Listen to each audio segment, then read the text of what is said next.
celebrate Professor Pat von Volkinburg and her extraordinary career at the University of Michigan. I'm Ron Cernicki, the Dean of the School of Kinesiology, and I'm pleased to kick off this remarks portion of the celebration. So I have a formidable task today. In the next few minutes, and I've been told, and I think each of the speakers has been told, you will keep it short. So I don't know if there's a hook for exactly how it's handled, but the idea is that you've got an individual who's contributed significantly and outstandingly to the university for 32 years. How do you then capsulize or summarize that in just a few minutes? I will try, and I hope that I can succeed at least on one level.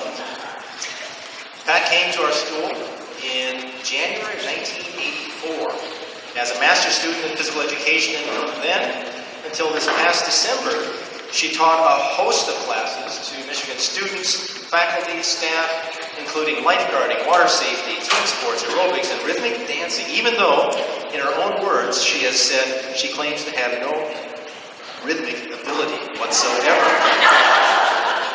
I'm not so sure about that. But Pat is I would call it a doer. She gets things done. If you ask her to do something, which I have, and Bev, you'll be hearing from other folks, Dee Eddington, she gets this done with persistence and distinction. Pat advanced her career by saying yes to many, many different challenges along the way. And after she received her master's degree, this is in the spring of 1985, the then department head, Dee Eddington, basically asked her to take over the adult lifestyle program, which is now called Lifetime Fitness, from Phyllis Weichert, who was then retiring. When Steve Galletti retired, we have Janine here, we have Steve Galletti retired the following year, and then Pat took over kids sport, basically. It was called the Summer Youth Fitness Program at the time, but now kids sport. And when Dean Ulrich came as the head of the school, then basically Pat was asked to be the director of academic programs. And as the director of academic programs, Pat experienced what there was a phrase, I was trying to come up with some phrases, and I used Charles Dickens. It was the best of times, it was the worst of times. And she got all of those in terms of what she did. And I was talking to Jeff Frumpkin, and he allowed me to use his name here in a good way. He's the director of the University of Michigan's Academic Human Resources, and he's joked that Pat has given him tremendous job security.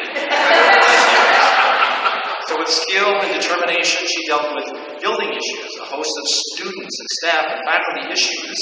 We won't go into any details there, but usually behind the scenes and strictly confidentially.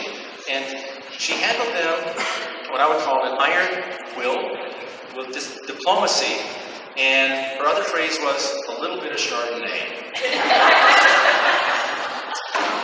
She's been a tireless advocate and ambassador for the school and its students, and often takes what sometimes is termed an unpopular stand or position to much needed changes.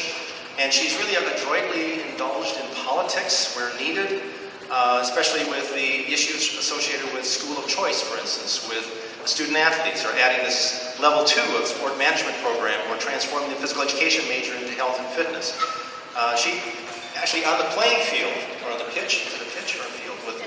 It's a field, that's what I thought. I should know this. But this is in field hockey, when she was an undergraduate and a fierce competitor, her nickname was the Beast. This is true. Anyhow, so it applies to her administrative tenacity, and I use that in that context.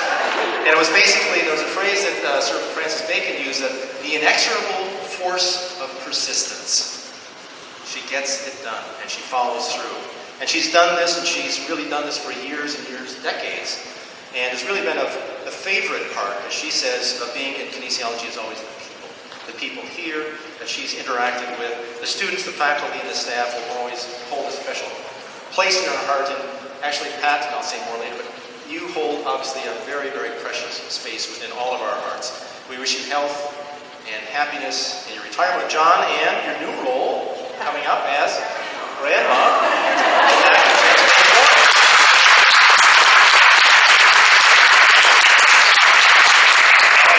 So, I will move along because we have several other people who want to then give their very, very best to you, and I must say that I will miss you greatly.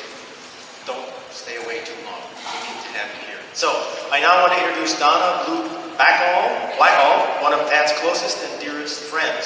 So, Donna, please.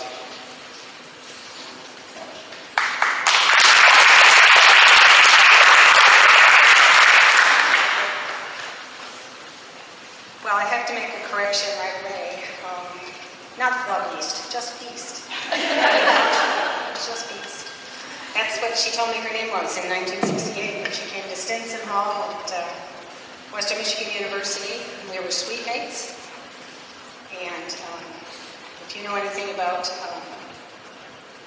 Queen here, you'll know that she came in gunning to do what was needed to be done to get this wonderful degree in physical education. So she transferred from Muskegon to JC, was JC in those days. Yeah. She was a Jayhawk. Then she was a Bronco, long before she became a Wolverine. As you probably know, a bathroom connects the two rooms to a suite. And so one evening, I was getting ready to go somewhere in the days when women still wore slips. You might remember slips, girls, some of them. It was a blue lacy slip. And she was brushing her teeth or doing something, I don't know. And I just decided to kind of make this entrance into the bathroom, sort of prancing. I don't prance often, but I pranced that night. And she looked up at me and said, "Who the hell do you think you are, the Blue Fairy?" And I said, "Well, as a matter of fact, yes." That was 47 years ago. And I'm still blue. Still Pat's friend, Blue. I have a quotation from a book called The Hours by Michael Cunningham, and it said, "Maybe there is nothing ever that can equal the recollection of having been young together." Lord, we were young. We did a lot of crazy things. Probably one of the crazier things we did was participate in a panty raid. Now, some of you don't even know what a panty raid is, which is sort of a shame. But then there used to be men's dorms and women's dorms. And it was girls' dorms and boys' dorms, if you want to know the truth, in those days. But anyway, so she and I were walking back from campus to our dorm out in Valley 3, and all of a sudden, young men, come pouring out of one of the men's dorms up right where we're walking. And we kind of look at each other and go, "No, we are in the middle of it," and they're starting their chant. And so we thought, well, if we don't want to get thrown in the pond, or worse, we've got to pretend that we're one of them. And so we hiked up our collars and we tucked in our long hair into our caps and marched to Harrison Stinson Hall chanting, "We want pants, we want pants." Which is what they chanted in those days until some young lady would open her dorm window and throw out a pair of underpants. It's all very, or a bra. It's all very civilized. So, so that was one of the first crazy things we did. When we went out, we used to go dancing. We used to go dancing, and we'd always order scotch if somebody else was buying. If somebody was not buying it, we got Green Springs, Wild Irish Rose wine. I don't think they make any of that stuff anymore. I was an English major, and I wrote a lot of bad poetry, and I worked for a literary magazine, and she played field hockey. And in addition to being Beast, she was also known as Cochise, which is probably not politically correct anymore, but she was, because she wore a headband, kind of Jim McMahon kind of headband. Yeah. In those days, I kind of showed a preference toward tall, skinny, red-headed, bespectacled boys. And Pat, for a time, hung around with a guy whose name I only ever knew as Biggie Rat. She really dated a guy named Biggie Rat. Thank goodness our taste in men improved. She met through a guy that she knew, a gentleman by the name of Matthew, and she ran into him, and she called me very soon after she met him and said, "Well, you have got to come here to Dowagiac, Michigan," where she was teaching at the time, "because I've just met the man you're going to marry." And I did. Not right away, but we were engaged within 3 months, so she was pretty good. And then there was the boy next door that Patsy had. And she was responsible for getting my husband to me, and I was responsible for getting her husband to be, which although he didn't know he was her husband to be yet, at that point in time, he was still just the boy next door. I sprinkled lots of fairy dust in his boots so that he would come home safe in Vietnam, which he did. And then they did get married, see? So we did our way. We've shared a lot of things. We've shared clothes, we've shared secrets, and we've learned a lot from each other. She blames me for turning her into a hugger. She said, when I first met you all, you were always hugging everybody. She says, I didn't know. Well, if you know her now, she's a hugger. In addition to being a sobber, she's a hugger. And she made me a lot more strong and self-confident, and so I am the tough broad you see before you today because she taught me how to be tough. We've been through it all together, the good and the sad and the are you kidding me moments. We like to watch people, we're people watchers, and we like to sit and make up stories about the people that we're watching, so what we think is going on. And John keeps saying, you guys should write a book. You really should write a book. So maybe now that we're leisurely, women leisurely can do that. We have debriefed all of this by sitting inside of a little rubber boat in Grand Haven, Michigan. Just off the shore. I don't get to go in too deep. I don't swim like she does. And I row the little rubber boat, and she pours cheap champagne into paper cups, and we talk about life and lots of other stuff. We're called the chicks on the beach. That's what we call ourselves, the chicks on the beach. We're no longer young together, but we're retired together. We're really lucky, and we know it.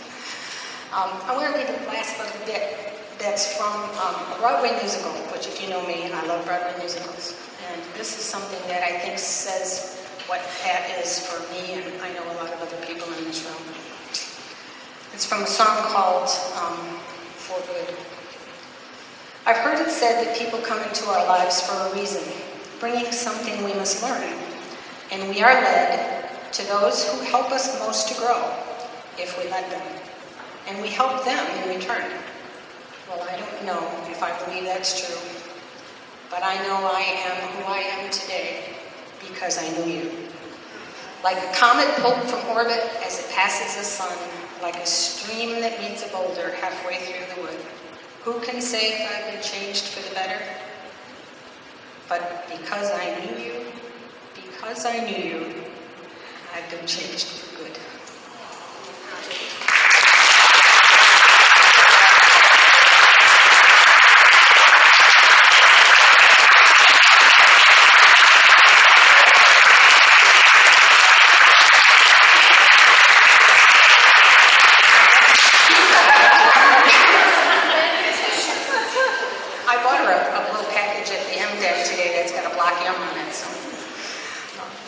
The next presenter is Susan Brown, who is an Arthur F. Thurnow, I'm going to make sure that's right, professor and associate professor of kinesiology.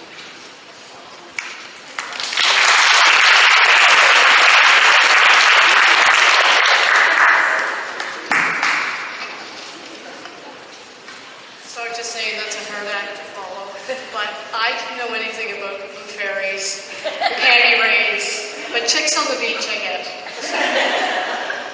As one of the old guard in kinesiology, it's an honor to be able to recognize you, Pat, and your long and successful career here in kinesiology. I actually thought it would be easy to select a couple of stories which would exemplify Pat's can-do approach, which our dean has already alluded to. But I found that my memory is a bit short on some of the critical details, and then I realized that was probably a good thing because I'm pretty sure that most of our shared experiences, particularly when we were all living in CCRB, shouldn't really be told in a public forum.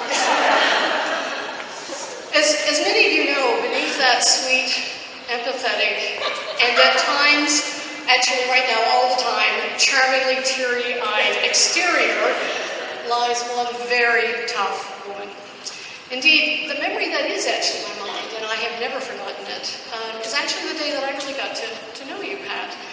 I was a newly hired physiologist setting up a research lab in the basement of CCRB. And Pat, director of U-Move, director of Kids Sport, chair of the physical education program, and probably held a few other titles that I don't remember. The problem was that I just couldn't figure out how to reduce the volume it was a gymnasium where Dr. Ferris's lab currently is, and they would have activity classes around 5 o'clock. And I just couldn't figure out how to get them to consistently reduce the volume. So one day I thought I'd had enough.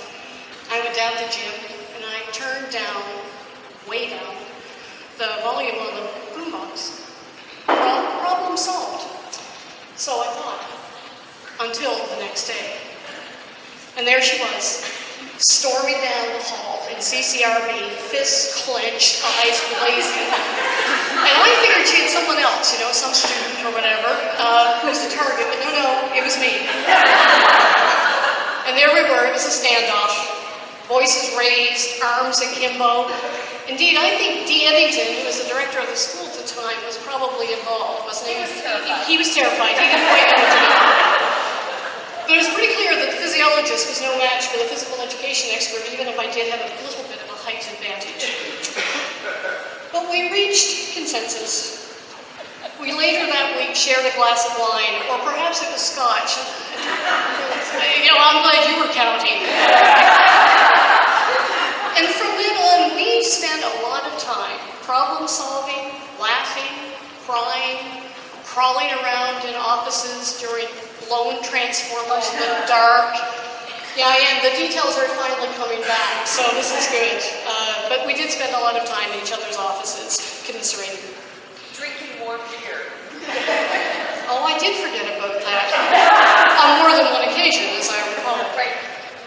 Pat, thank you for your strength of character, your courage under fire, your loyalty, your dedication, and most of all, your incredible fearlessness.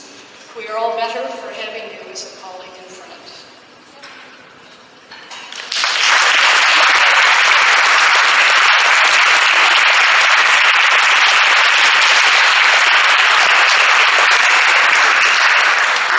Apparently is contagious. So I'd like now to introduce Dr. Kathy Clark, another member of the Old Guard, and overall follow me home.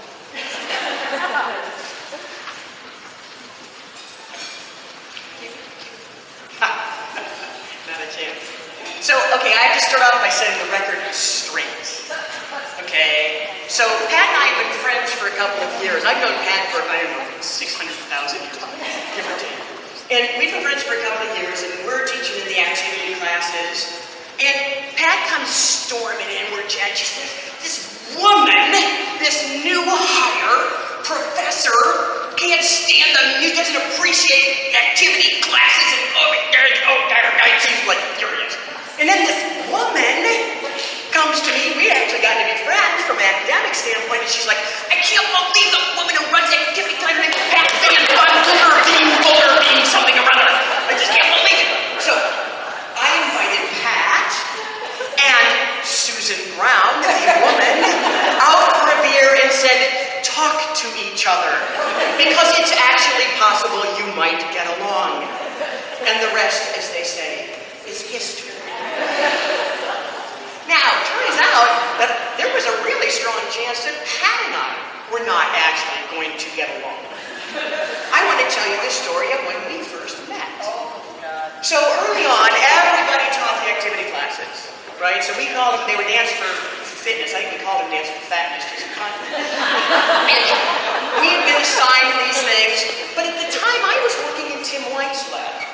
And I was in there working, we happened to be doing surgery on our rats. Okay, so I'm in there working, and there's this knock on the door, and somebody says, come in. And this woman walks in, and she says, hi, I'm looking for Kathy Clark. And as she said the word Clark, Dave Geenan nicked the carotid artery of the rat. And this geyser of blood goes shooting up, hits the ceiling, squirts everything, drenches Dave and me, and there's blood dripping down his face, and we're both like, put something on there, and I, I dripped up my eyeballs and my nose, and I looked up at her and said, "Hi, I'm Kathy Clark." Pat's eyes were like silver dollars, and she said, "I think I have the wrong Kathy Clark," and turned around and Fortunately, we actually got back together after I had washed my face and got to know each other. We've been good friends ever since. So, as many of you know, if you saw the board, Tom George actually asked me to write a limerick about Pat. And at the time he was asking for this, I was grading papers and not feeling very good. Certainly not feeling creative, so I went into it and I thought, this is not fair. Pat knows me because the faculty here know that I actually had my students write limericks about the faculty. So I have limericks about all of you. Some of them are pretty funny, most can't be read out loud. So I decided that I would have to do one, and I wanted to take on something that I didn't think anyone else would do. So here it goes. My dear friend's name is Volkinburg. To limerick with that would be most absurd. But she's going away. Earns the right to go play. Maybe they'll go to Johannesburg. Thank you very much. Remember, Pat, focus on I hope you're proud. We're not sending you to the moon, so we can actually still see you sometimes. I'm supposed to introduce Ann Howard, the Director of New Student Programs.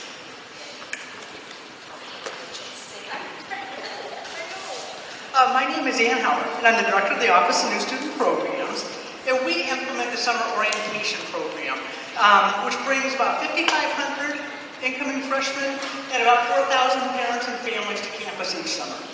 And during this program, we have a session entitled Michigan 101, Succeeding Academically with Them. This is a session for about 400 participants, both students and parents. And the purpose is to help students and parents understand the nature of the academic transition from high school to UM.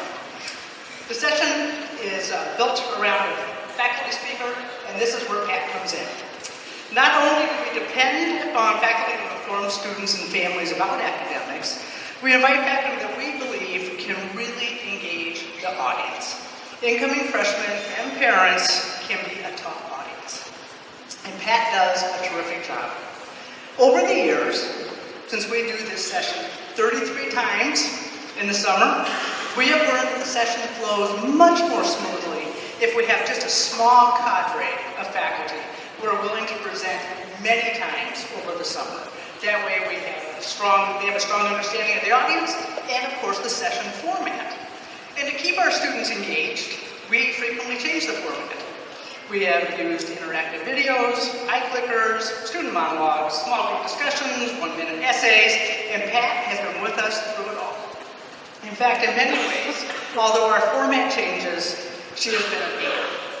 And in fact, according to our records, Pat has served as one of our faculty presenters since 1999 and has given the presentation 87 times.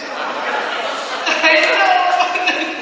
Pat is one of our finest and favorite presenters, and we receive wonderful feedback from our participants. Here are just a few of the comments we have received. Love Pat, the Kinesiology Associate Dean.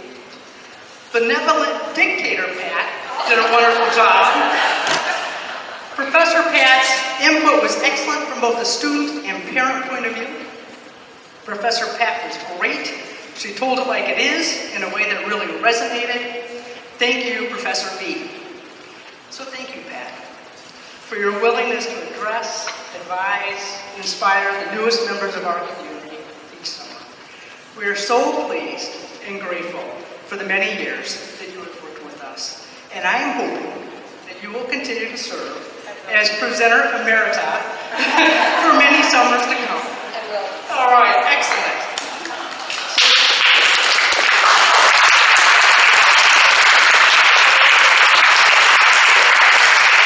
And now it is my pleasure to introduce the U of M Chief Marshal, Mika Levesque-Monty.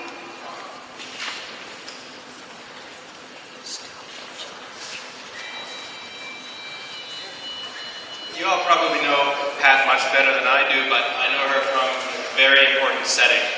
When I was junior faculty and first volunteered as a marshal at the UN Spring Commencement, I think in 2002, Pat was already a veteran marshal. For some really weird reason, a lot of faculty don't like marshalling at university ceremonial events, but Pat was a great exemplar of someone who actually does enjoy it.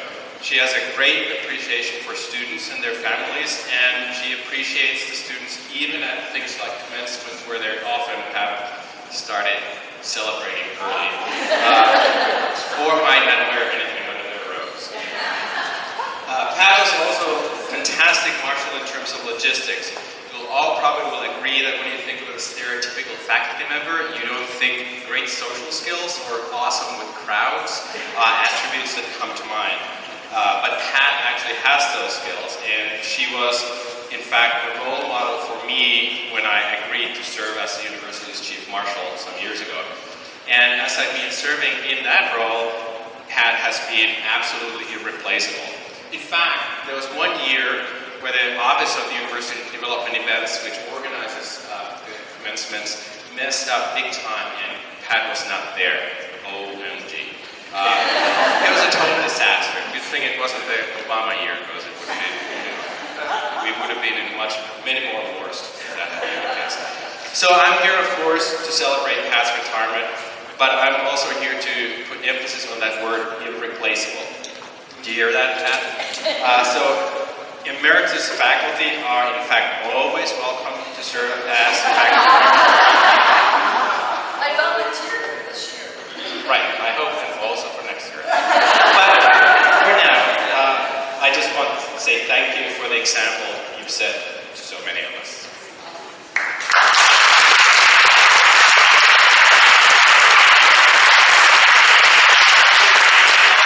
Next up is Peggy Shagren, the Executive Director of Budget and Administration.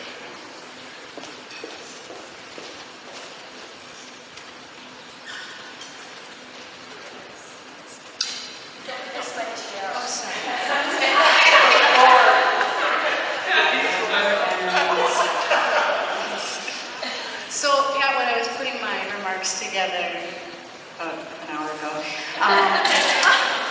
the word grateful came to mind for so many reasons. The first reason, as a newer member of the Kinesiology staff, I'm forever grateful for your incredible ability to always keep the integrity of the university, and in particular its students, at the forefront. Your early mornings and your late evenings and your scribbly to-do list that always gets done. Your ability to provide important history for context, but also being really open to new ideas from new people. And I just admire those things so much about you, Pat. And I don't know how many times in the last year and a quarter I heard you say, it's not about us, it's about the kids. And I just will always keep that in my mind and heart when I'm making decisions on behalf of the school.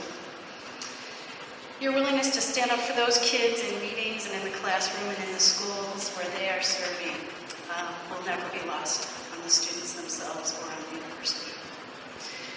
So as a new staff member, I think of you in that way. I also think of how grateful I am to you as a person, because you, in my short time with you, taught me as a person lessons in humility. My second day on the job, I sat down because I wanted to be early for a meeting in the Dean's Conference Room, and I sat in a chair that is the second chair at the table, overlooking the beautiful medical campus. I'm like, there's the School of Public Health, and I'm there. I have worked in the health system. I'm so proud to be there. It's my second day. Full of pride, and I get to be, working at this new school and this new job. And I knew Pat was coming into the meeting, and she was one of the first folks I had met. She comes in the door, she taps me on the shoulder and said, you know what? There's one thing you're going to learn around here, that's my seat.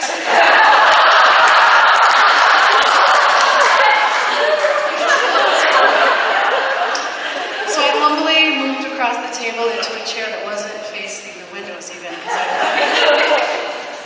So I'm grateful for your lessons.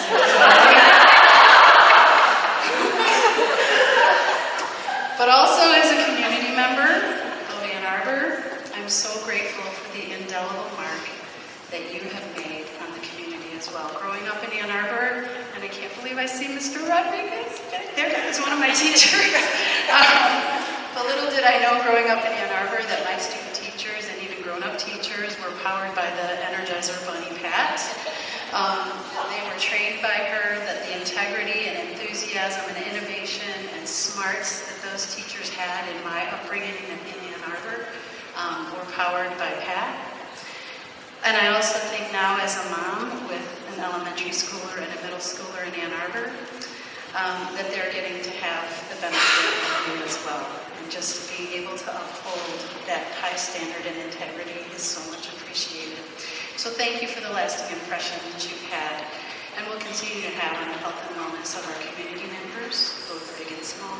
Just don't sit in us. I saw that scene, I was like, ooh, but I didn't. So as a coworker, for leading with this integrity, as a person, for teaching me humility, and as a community member, for teaching our teachers how to teach with respect, high standards, and intellect, I join my colleagues here I know in a heartfelt thank you to you. For all these reasons and more, we are forever in your debt. Here's wishing you a well-deserved, peaceful retirement.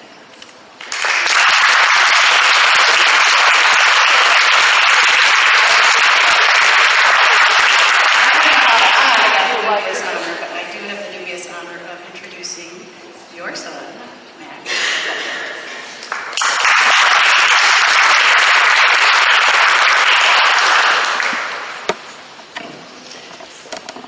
I just want to start out by saying thanks to everybody for coming out, my family, I really appreciate it. So there are two things that I don't say to my mom often enough, and one of them is how proud I am of her for everything that she's accomplished here at the university. One of my earliest memories is going to Briarwood Mall with her in the middle of the mall where she was teaching a fitness over 50 aerobics class. She used to lug this cassette player boombox that was almost as big as she is, and she had sweatbands on. She had a real Richard Simmons kind of look going on. And watching her teach those classes was the first time that I really realized that she worked for the university. And just when I think back on that, and I think about all the cubicles and offices that she's worked out of, and the various titles that she's had over the years, I'm just very proud of all that she's accomplished. The second thing that I don't say to my mom enough is just thank you for being such a great parent. Everybody here has seen all of the hard work and accomplishments that she's done at the university, but what they didn't see was all the meals that she was cooking for me every day, and the laundry that she did, and dropping me off at school, taking me to soccer practice and track practice, and coaching a lot of my soccer teams, and officiating my track teams and meets. And I just don't know where she found the time to do all those things, but she did, and I really appreciate it.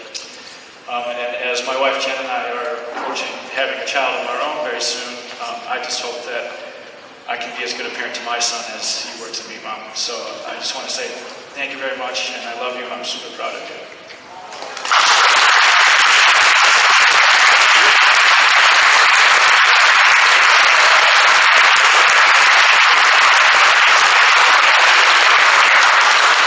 And speaking next is Bev Ulrich, Dean and Professor Emerita of the School of Kinesiology.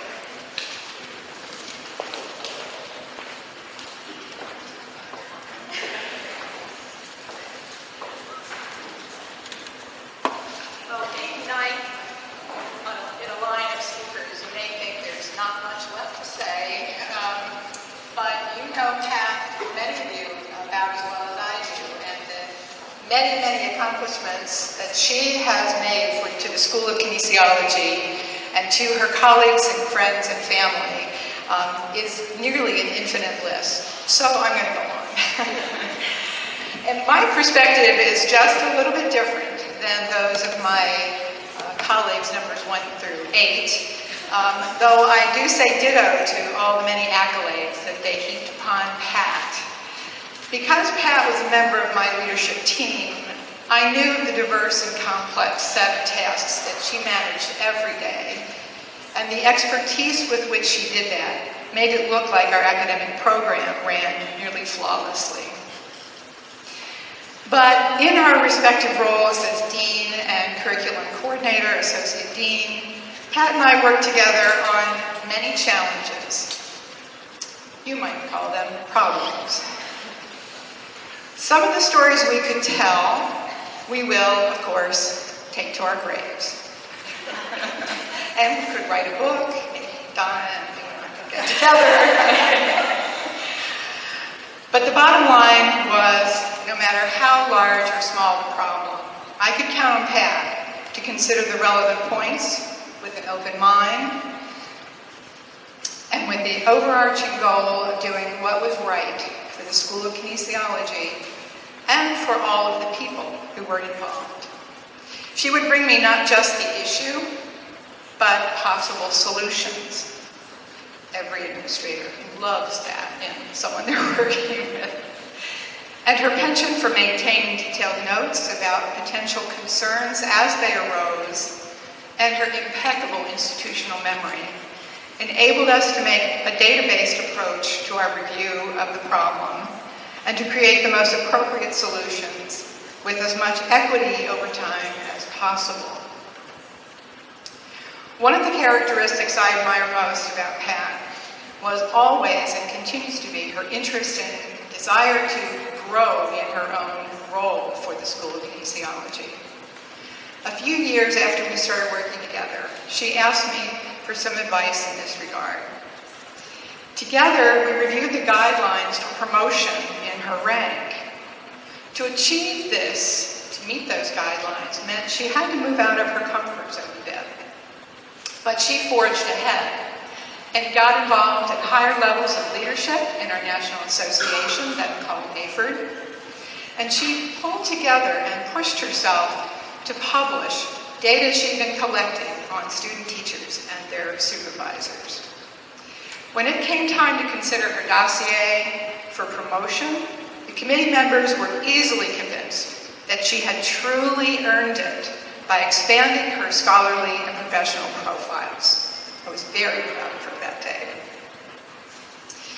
One of my favorite personal memories of working with Pat was of coming into my office one early January morning to find that she had placed a seashell and some sand on my desk after returning from her vacation in Florida.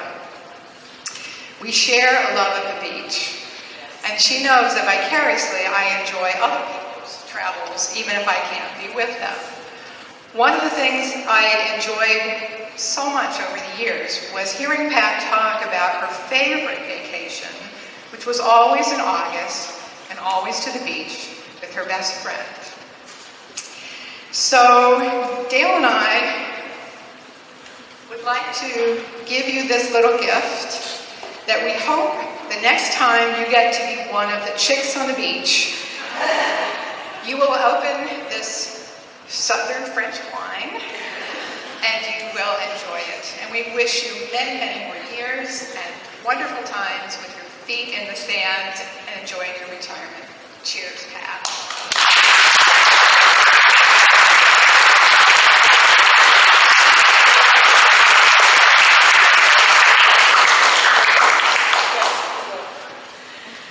And it's my privilege to introduce our next speaker, Tom Templin, who is our Associate Dean for Undergraduate Affairs. Tom?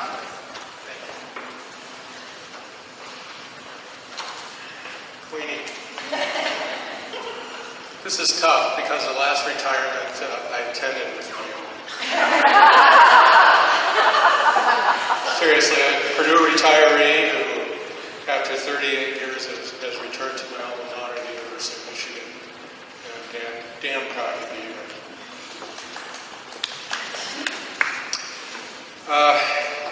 What can I say? As a new kid on the block, Pat, you've been my mentor over the last 6 months. And what a mentor she has been. I have learned so much from her. She knows everyone on this campus, that's for sure. And she is beloved. She keeps impeccable records. I thought I had a lot of files in my office. I do. They're all Pat's. She asked me to read them, and I think it would take a lifetime to get through it, Pat. Thank you for your consideration there. I've learned that Pat never sleeps. She is one of the few people who have a consecutive record of having a parking spot outside of OBL for the last 20 years. Right?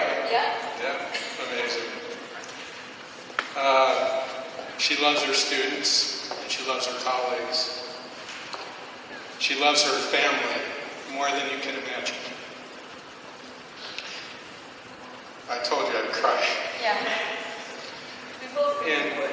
And she is so excited about being a grandmother and joining the grandparent family club. It's amazing. Like me, of course, she loves to cry. And Peggy, you're right. She knows where she wants to sing.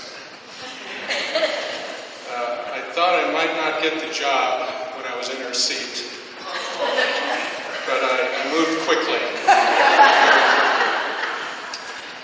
As someone who has been involved in physical education, teacher education throughout my career, I can tell you that Pat is one of the strongest advocates for physical education in this country. And without her devotion to teacher training, to the health and well-being of our children, I'm not sure we would have made the progress we've had without Pat Volkinburg. I've always loved this saying: some people enter our lives and quickly go. Some people enter our lives and we are never, ever the same. That certainly applies to my friend Pat. Thank you.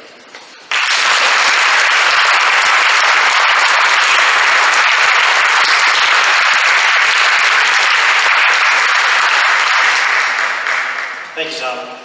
Now, we're almost there. Okay, we have extra boxes back here.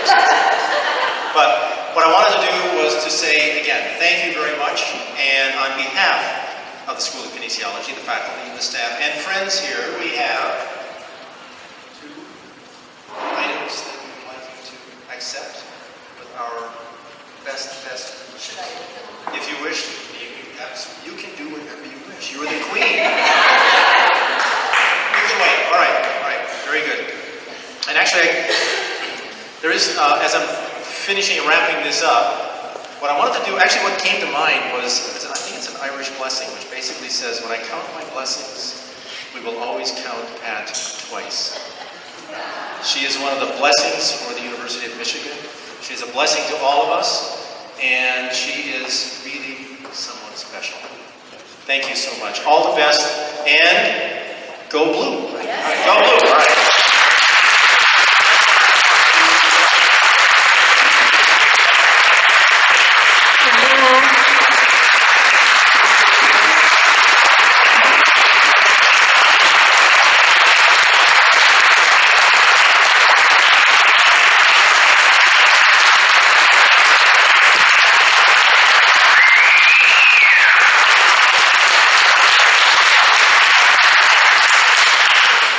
I'm a first-generation person. Nobody in my family ever went to college before me. So it's pretty extraordinary to be standing here in front of all of you, hearing all the nice things that you had to say about me. I really appreciate it, and I've held together pretty well, considering how I normally just blubber. But thank you all for coming. I really appreciate it, and of course, go blue.